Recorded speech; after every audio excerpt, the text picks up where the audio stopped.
De Blauwbloesen vieren hun 60ste album. Carte blanche voor een blauwbloes. Zo luidt de titel. En dat is meteen ook wat uitgeverij Dupuis moet gedacht hebben. En ze gaven eveneens carte blanche aan 19 toptekenaars om een kort verhaal van 6 pagina's te maken, elk in hun eigen originele versie, en die dan te bundelen in een feestelijk hommagealbum. On a trouvé cette idée de faire un album d'histoire courte en hommage au 60e album des Tuniques Bleues pour fêter ce 60e album. Et donc 19 auteurs ont participé. Tekenaar Willy Lombil kwam hoogstpersoonlijk in een masterclass kennismaken met deze door hem geïnspireerde creatievelingen en opende nadien de tentoonstelling met origineel werk in het Belgisch Stripcentrum in Brussel.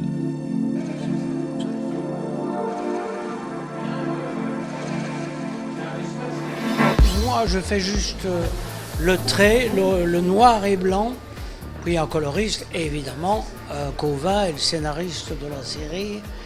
Et on arrive au 60e, on n'aurait jamais cru. Moi, j'en ai 54 à mon actif. Mais en réalité, bon, il y a 60 albums qui sont parus. Mais quand on a commencé, on ne croyait pas qu'on irait jusque-là. Incroyable, quelle œuvre déjà. Vous êtes commencé l'année 72, vous avez repris l'œuvre de Louis Salvérius. Il est mort à 39 ans et c'était un copain. Et puis voilà, j'ai continué son œuvre. Mais quand même, vous ne connaissez rien du tout. On parle maintenant de l'histoire américaine du 19e siècle. Oui, 19e siècle, 1960, de 60 à 65, je crois. Je ne suis même pas sûr, mais enfin, je crois que ça a duré 4 ou 5 ans. Maintenant, vous connaissez l'histoire américaine tout par cœur. Pas beaucoup. Non. Ce qui m'intéresse, c'est le dessin.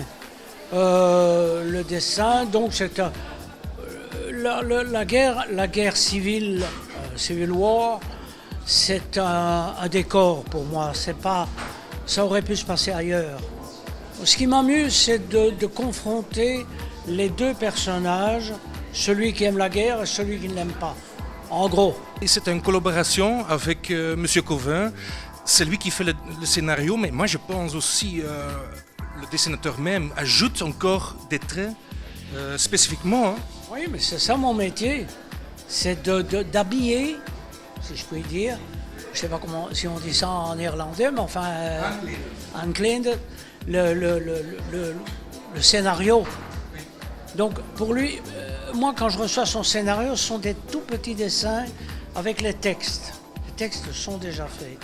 Et moi je l'habille, c'est-à-dire je fais des décors, j'ajoute des petits trucs par-ci, par-là, des animaux.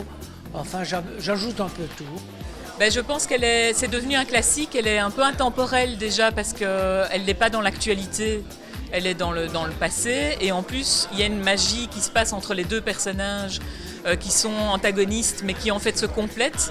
Comme le disait l'un des auteurs tout à l'heure, on a presque l'impression que c'est un personnage et les deux facettes d'un même personnage. Et donc tout le monde peut se reconnaître dans ces personnages qui sont très humains. Et donc il y a beaucoup d'empathie, on s'identifie aux personnages. Je suis content qu'en néerlandais, ça marche également pas mal. Parce que c'est assez rare. Il y a une bande dessinée flamande ou néerlandaise que je ne connais pas très bien. Parce qu'il y a une différence de culture. Il y a quand même une différence de culture. Alors je suis étonné que moi, francophone, avec une autre culture, que la bande dessinée marche. C'est qu'elle est quand même internationale. Je crois que c'est pour ça. Ça marche au Danemark, en Norvège, en Suède, en Angleterre, en Allemagne. Dans beaucoup de pays, ça marche. Het idee van de hommage komt absoluut van de uitgeverij. Dus de uitgeverij, zij vonden 60 jaar Blauwbloesen, dus er moest iets speciaals gebeuren. Dus zij hadden zin om een album te maken. Zij hebben een aantal auteurs aangeschreven.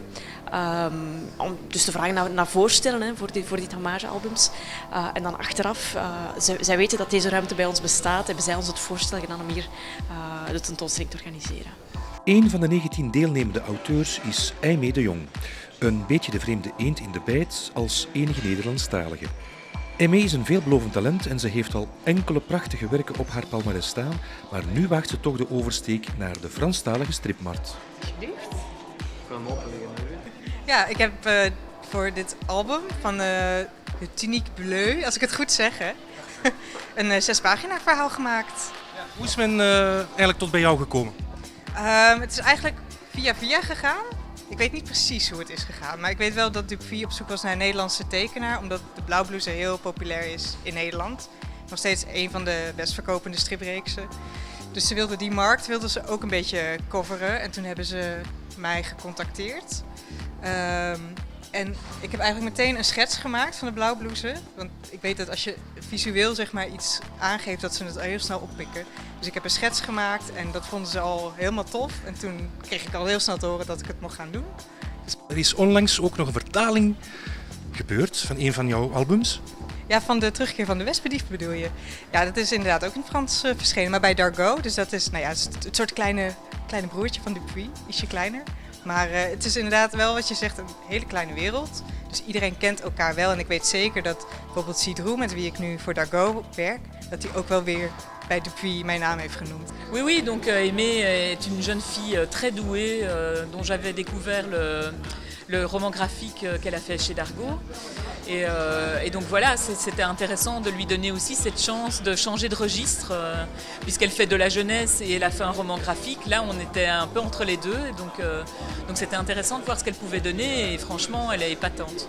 Nu je de Franstalige markt gaat aanboren, dat gaat misschien nogal een boost geven in jouw carrière. Ja, dat zijn jouw woorden, hè?